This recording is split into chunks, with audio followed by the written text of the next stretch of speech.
Bonjour, est-ce que vous pourriez donc vous présenter et nous parler de votre parcours professionnel, s'il vous plaît? Oui, bien sûr. Donc, je suis Laura Houlgat-Abbott et je suis la CEO, secrétaire générale en français, de l'Union internationale des cinémas, qui est une organisation professionnelle qui représente les salles de cinéma de plus de 38 pays, qui est basée à Bruxelles.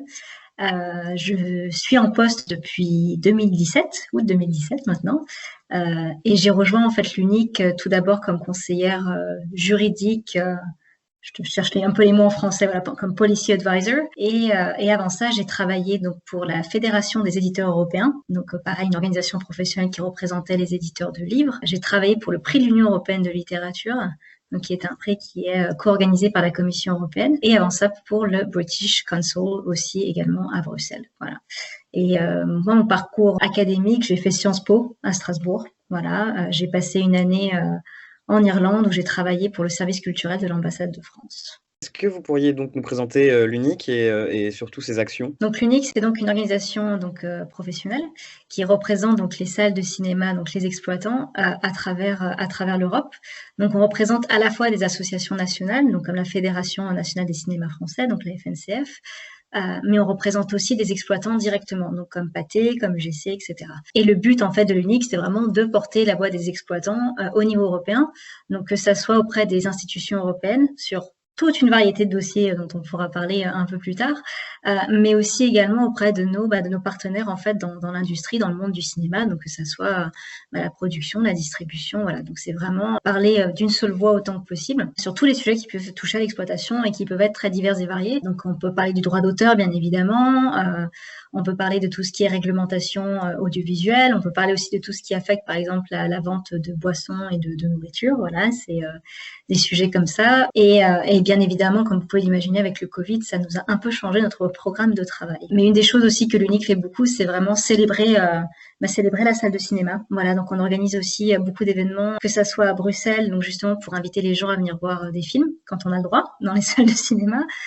Et on co-organise aussi la plus grosse convention cinéma d'Europe à Barcelone chaque année, qui s'appelle Ciné Europe et qui réunit entre 1500 et 2000 personnes du secteur, en fait, qui pendant une semaine se retrouvent pour parler de toutes les tendances qui touchent à la salle. Et donc en parlant d'exploitation, justement, est-ce que vous pourriez nous décrire la situation de l'exploitation en ce moment en temps de pandémie mondiale? Tout va bien. Non, ça a été un vrai challenge et enfin, c'est toujours pas fini, on est toujours dedans. Donc c'est vrai que je pense que c'est bien de rappeler en fait que pré-Covid, les salles de cinéma faisaient des chiffres absolument incroyables, que 2019 ça a été une année record pour l'Europe en termes de box-office et d'entrée.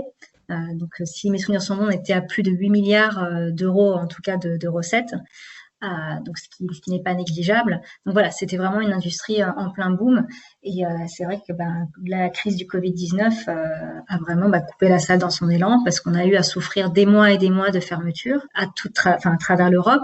Quand les salles ont pu réouvrir, elles ont dû réouvrir avec des conditions donc strictes, donc c'est-à-dire qu'on avait des limites sur le nombre de personnes qu'on pouvait accueillir.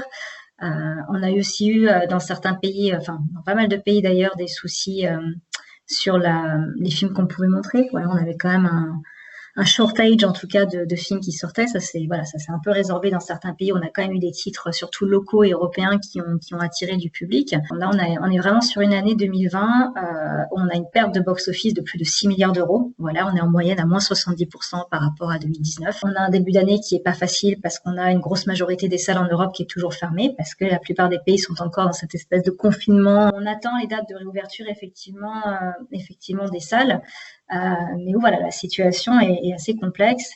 Et oui, il a fallu beaucoup travailler pour s'assurer que les salles allaient pouvoir voir l'autre côté, en tout cas pas de 2020, mais du coup de 2021, et s'assurer qu'elles resteraient effectivement au cœur de la chaîne de valeur, en tout cas du film et de ce qui fait la salle de cinéma. Et du coup, dans ce contexte, quelle stratégie met en place l'UNIC pour soutenir la salle et pour soutenir les exploitants au travers de l'Europe? La première chose qu'on a mis en place, en fait, quand on a vu les pays qui fermaient au fur et à mesure leurs salles de cinéma et qui rentraient dans des périodes de confinement, ça a été de créer une recherche qui couvrait tous nos territoires et qu'on partageait largement avec tous nos membres sur la fermeture, est-ce qu'il y avait déjà des dates de réouverture, sur toutes les aides qui étaient mises en place pour pouvoir soutenir la salle. Donc ça a été une des premières choses. La deuxième chose, effectivement, ça a été de se pencher sur les aides économiques que pouvaient recevoir les salles de cinéma. Encore une fois, faire du partage d'informations parce que la majorité de ces aides ont été décidées au niveau national.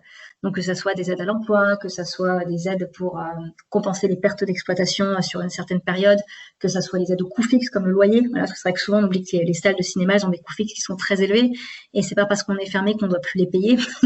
Il faut encore régler les factures.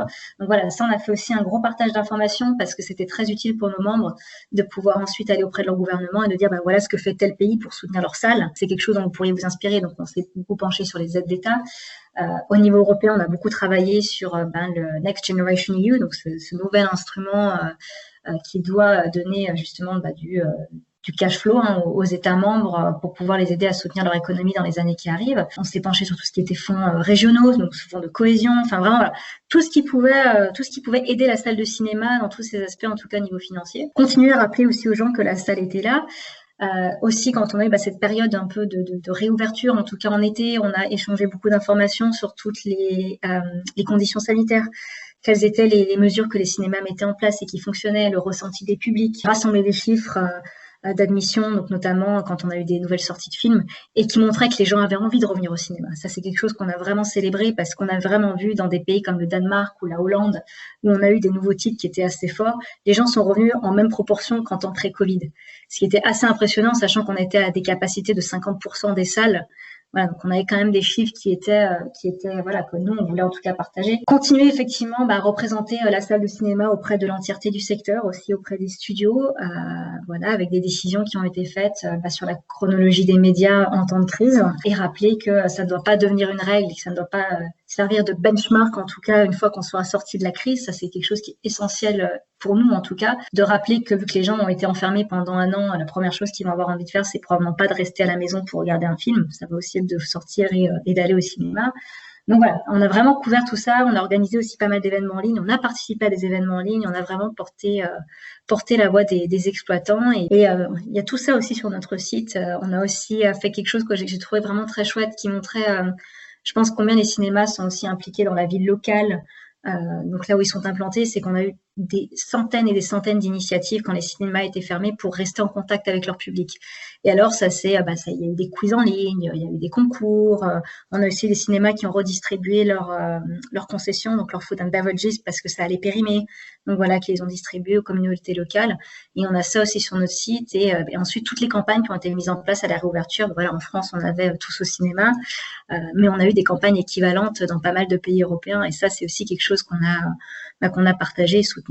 Et donc en quoi les fédérations et les associations, notamment d'exploitants, du coup, comme l'UNIC, sont importantes pendant une situation de crise comme la pandémie actuelle? Mais je pense que c'est clé, notamment pour tout ce qui est effectivement partage d'informations, ça c'est sûr et certain, parce qu'on a une manne de données, d'informations qui rentrent et qu'on peut rassembler, qu'on peut ensuite redistribuer très vite, ce qui peut aider effectivement les membres ensuite au niveau national dans leur propre travail. Je pense que notre rôle aussi a été essentiel au niveau, le rôle des fédérations, pas notre rôle à nous seulement, le rôle des fédérations pour porter la voix, nous dans le cas des exploitants au niveau européen, pour expliquer vraiment ce qui se passe aussi sur le terrain, ça c'est sûr et certain, pour donner des données chiffrées, pour expliquer ce qui se passe dans chaque pays, pour aussi parfois mettre en exergue les pays où il n'y a aucune aide et où les salles se retrouvent vraiment sans rien. Donc pour parler aussi de la nécessité de coordination, ça c'est voilà, je pense que le rôle principal des fédérations c'est la coordination, c'est l'échange d'informations, c'est aussi le fait que quand on représente, nous en tout cas l'UNIC, on est sur 38 pays, on représente 44 000 écrans. Ça donne aussi un pouvoir au niveau de la négociation qui n'est pas négligeable quand on parle à d'autres partenaires et qui peut être important. Voilà. Moi, je le vois vraiment comme ça, en tout cas, sur tout ce rôle de coordination, de partage, etc. Comment l'UNIC, ou est-ce que déjà l'UNIC a une influence sur les décisions gouvernementales à l'échelle européenne? Et comment, du coup, elle s'implique dans ces décisions? À quel moment des décisions aussi? J'aimerais tellement être tout puissant, ça serait formidable. Au niveau national, je vais vous dire non, parce qu'on a un principe de subsidiarité en fait à l'UNIC, comme ça se passe au niveau de l'Union européenne. Donc nos associations nationales sont celles qui travaillent avec leurs gouvernements nationaux. Effectivement, quand elles nous demandent de fournir des dossiers ou des informations pour pouvoir apporter de la substance à leurs arguments, on le fait. Mais c'est elles vraiment qui sont en charge de ce travail-là au niveau national. Au niveau européen, effectivement, c'est là où nous on s'implique le plus. C'est pour ça qu'on est à Bruxelles, c'est pour ça que l'UNIC a été créé. Et là, en fait, le travail se fait vraiment en amont, ça dépend sur certains dossiers, mais là, dans le contexte du Covid, par exemple, sur tout ce qui était Next Generation EU, on a porté, nous, les salles de cinéma, mais aussi avec tout le secteur culturel et créatif, le besoin d'avoir une somme d'argent qui soit consacrée au secteur culturel, qui était quand même un des secteurs sacrifiés. On travaille, que ça soit auprès de la Commission, on travaille auprès des États membres, donc des représentations permanentes qui sont basées ici, on travaille au niveau des députés européens. Après, est-ce qu'on a une influence absolument immense? Non, mais est-ce qu'on peut faire la différence sur certains dossiers? Oui, ça je le pense. Et je pense qu'on a vraiment vu ça au niveau des députés, par exemple, qui ont été très sensibles justement à la question du secteur culturel qui était aussi touché que le secteur aérien ou que le secteur du tourisme et qui recevaient beaucoup moins d'argent que ces secteurs-là, par exemple, au niveau national. Donc, on a vraiment eu des députés européens qui se sont engagés parce qu'on leur a envoyé les chiffres, tout simplement, parce qu'on leur a expliqué ce qui se passait. Après, il y a d'autres dossiers qu'on a un peu embarqués en route. Je vous parlais des fonds régionaux, par exemple, des fonds de cohésion, comme on les appelle maintenant. Ça, c'est quelque chose qui a été négocié déjà en 2018, mais qui pour nous n'était pas pertinent à l'époque parce qu'on n'en avait pas besoin tout simplement en fait. Ça, il a fallu embarquer le dossier en route. Voilà, les aides d'État par exemple aussi, c'est quelque chose dont les salles ont très peu bénéficié dans pas mal de pays ou même jamais. Donc il a fallu tout d'un coup se révéler expert en droit de la concurrence et sur les aides d'État et rassembler toutes les informations possibles et voilà et encore une fois porter la voix des salles. Donc